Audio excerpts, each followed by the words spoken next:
महायज्ञ आरंभ हो रहा है और इस महायज्ञ के आरंभ होने के साथ ही हम बक्सर की धरती से जो पावन धरा है और इसके साथ ही अयोध्या जैसी पावन धरा से जुड़े कृष्णकांत ओझा जी से बात कर रहे हैं। कृष्णकांत जी, जो पावन धरा है वहां की संकल्प साधना के साथ आज समूचे राष्ट्र में यज्ञ पुरुष भगवान को आवाहन करके यज्ञ आरंभ किया जा रहा है। तो आप इस धरा पर पहुंचे हैं और इस धरा पर मौजूद होकर के यज्ञ आरंभ होने के साथ पहली धारा क्या उठ करके आती है कि संपूर्ण राष्ट्र ही नहीं, संपूर्ण पृथ्वी यानी पूरा विश्व ब्रह्मांड से जुड़ करके हम यहाँ पर एक भावना से जुड़ करके सर्वे भवन्तु सुखिनः सर्वे सन्तु निरामया सर्वे भद्राणि पश्यन्तु माँ कश्चित् दुःखभाग् भवेत्, सभी के सुख शांति के लिए संकल्प लिया जा रहा है। तो कृष्णकांत ओझा जी, हम श्री राम की बात करने जा रहे हैं। राम का परिचय देते हुए मरीच ने कहा है, रामो विग्रहवान धर्म साधु सत्य पराक्रम। तो राम साक्षात धर्म है और धर्म की जब हम बात करते हैं तो धर्म को हमने परिभाषित किया है, यतो अभ्युदय निश्चय सिद्धि सधर्म, धृति क्षमा दम अस्तेयम शौचम इंद्रिय निग्रह धी विद्या सत्यम क्रोधो दशकम धर्म लक्षणम। मतलब इस संपूर्ण लक्षणों को धारण करने वाले राम थे और इस प्रकार के लक्षण को जो धारण कर लेता है उस प्राणी का, उस व्यक्ति का संपूर्ण विकास, मतलब आत्मिक विकास, मानसिक विकास, बौद्धिक विकास, शारीरिक विकास और इसके साथ साथ वो संपूर्ण ब्रह्मांड से भी जुड़ जाता है। और वैसा ही व्यक्ति सर्वे भवन्तु सुखिनः वसुधैव कुटुम्बकम का उद्घोष करता है और उस उद्घोष को क्रियान्वित भी करता है। तो राम राज्य की परिकल्पना की जब हम बात करते हैं, राम का अर्थ यह नहीं होता है कि राम एक राजा है, राम का अर्थ यह नहीं होता है कि वो एक देवता है।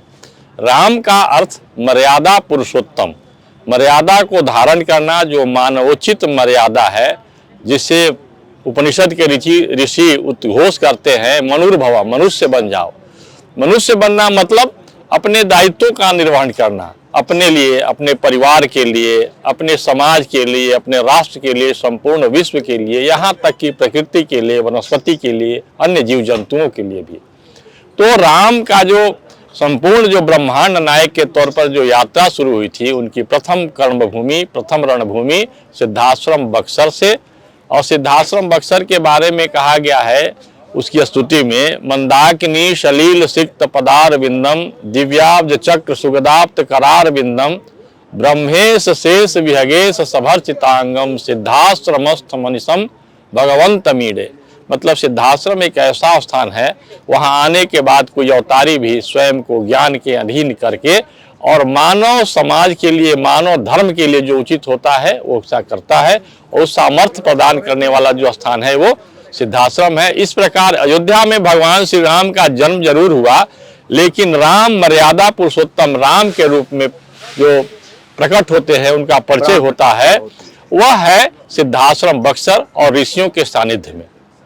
ऋषियों की संकल्पना को ही आगे बढ़ाते हुए परंपरा रूप में 5 वर्ष तक लगातार यज्ञ करने का ये संकल्प जो है सद्भावना समिति ने लिया और आपकी संस्था भी मिल करके पूरी इस यज्ञ को राजधानी दिल्ली में कर रही है। ये तीसरा चरण है। आप इस चरण में जो सबके स्वास्थ्य के लिए जो मनोकामना है, सबके कल्याण के लिए जो मनोकामना है, उस कल्याण को ध्यान में रखते हुए ये यज्ञ का आरंभ आज और कुछ क्षण पहले हुआ। अग्नि प्रज्वलित करके प्राकृतिक रूप में अग्नि प्रज्वलित की गई अग्नि मंथन के द्वारा, जो ऋषि परंपरा में रही है, ऋषि गण करते रहे हैं, उस अग्नि से ही यज्ञ हवन देवता का आह्वान हुआ और उसके बाद यज्ञ आरंभ हो गया। अगले माह यानी 1 माह के बाद ठीक यहाँ महायज्ञ आरंभ होगा। अब कुल मिलाकर के अगर स्वास्थ्य को लेकर के देश के सारे देशांतर में फैले विश्व जगत में जो कोविड का जो प्रभाव आया था, उससे बच करके निकलने का रास्ता है तो भगवान प्रभु की कृपा से, उनकी अनुकंपा से, यज्ञ भगवान की कृपा से, उनके आह्वान से ये ठीक करने का एक प्रयास आरंभ किया गया है। देखिए, यज्ञ की जहाँ तक समझ है, यज्ञ 3 कर्मों का समुच्चय होता है। पहला देव पूजन, दान और संगतिकरण। केवल देव पूजन हो जाए तो यज्ञ संपूर्ण नहीं माना जाता है। यज्ञ हो जाए, देव पूजन हो जाए और सम्यक दान नहीं हो तो यज्ञ पूर्ण नहीं होता है। और संगतिकरण मतलब सभी को एकत्रित करना, समाज के सभी वर्ग के लोगों को एकत्रित करना, और एकत्रित करने के बाद में होता है कि ज्ञान का उन्मुखीकरण करना और सामूहिक शक्ति का प्रकटीकरण करना, यह भी यज्ञ है। यज्ञ की भूमि जो सिद्धाश्रम बक्सर है, उस भूमि के जो गौरवशाली अतीत थे वो दिखाई नहीं पड़ रहे थे। तो हमारे सामने जो गौरवशाली अतीत दिखाई नहीं पड़ता है, तो धीरे धीरे करके हमारे उस प्रकार के जो श्रेष्ठ स्थान है, जो तीर्थ स्थान है, जहाँ हमारे जीवन की पद्धति थी, वो हमारे स्मृति से गौण हो जाते हैं। तो फिर से उस सिद्धाश्रम बक्सर को जागृत करना, अयोध्या भगवान श्री राम के जन्म स्थान को जागृत करना, और जागृत इस रूप में करना कि वैश्विक स्तर पर संपूर्ण विश्व आए, आकृष्ट हो, और वहाँ का जो सिद्धांत बोध है, जो व्यवहार दर्शन है, व्यवहारिक दर्शन है, उससे हम साक्षात्कार करें। तो हमने भगवान श्री राम की प्रथम कर्मभूमि, प्रथम रणभूमि, और जहाँ राम विग्रहवान धर्म के रूप में आए थे, प्रकट हुए थे, उनका परिचय विश्व से हुआ था, उस भूमि से जो चलने वाला जो अभियान है, मुझमें राम अभियान, और जो विकास का जो मॉडल है, Ram model of sustainable development, Ram model of administration, जिसको राम राज सुशासन का जो मॉडल कहते हैं, इसमें स्व अनुशासन की बात होती है। प्रत्येक व्यक्ति स्व अनुशासन से और व्यवहार करता है, जिसके कारण समाज में शांति सुव्यवस्था होती है, और ये व्यवहार का उदाहरण बनते हैं प्रभु श्री राम। तो उस प्रकार की जो व्यवस्था है वो संपूर्ण भारत में फैले, इसीलिए हम लोगों ने सिद्धार्थ जो श्री राम कर्मभूमि न्यास है और अपना जो ये संस्थान है नमो सद्भावना समिति, ये दोनों मिलकर के दिल्ली में, मतलब भारत की राजधानी में, जहां संपूर्ण भारत के लोग रहते हैं, लघु भारत यहाँ रहता है, ताकि यहाँ जो हमारा जो विचार है, वो जो विचार बीज संपूर्ण भारत में फैले, और संपूर्ण भारत में फैलने के बाद में यह संपूर्ण विश्व को आलोकित करे, संपूर्ण विश्व में फैले, और Ram model of life system जो है, राम का जो जीवन दर्शन है, वो व्यवहारिक रूप में उतरे, ऐसा हमारा प्रयास है।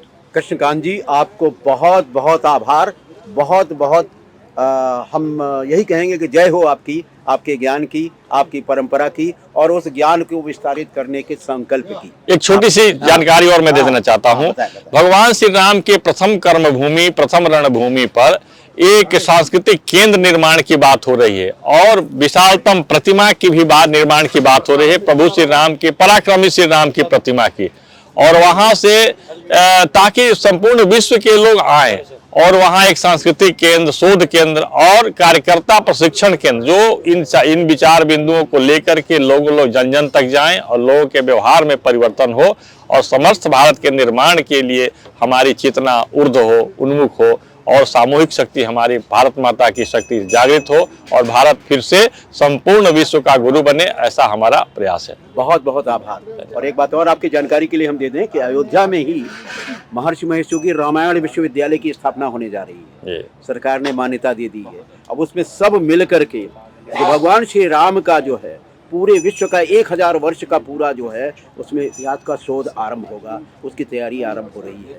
और आने वाले टाइम में आप सबके साथ मिल करके ये जो संकल्प हुआ है, राष्ट्रीय और अंतर्राष्ट्रीय स्तर पर बड़े पैमाने पर ये काम आरंभ होने वाला है। तो आपको बहुत बहुत आभार, और आपके ज्ञान के सच में मैं आभार व्यक्त करता हूँ। आपके ज्ञान के लिए जो अर्जित किया है वो धन्य है। हम तो बहुत अभिभूत हैं, यही कहेंगे।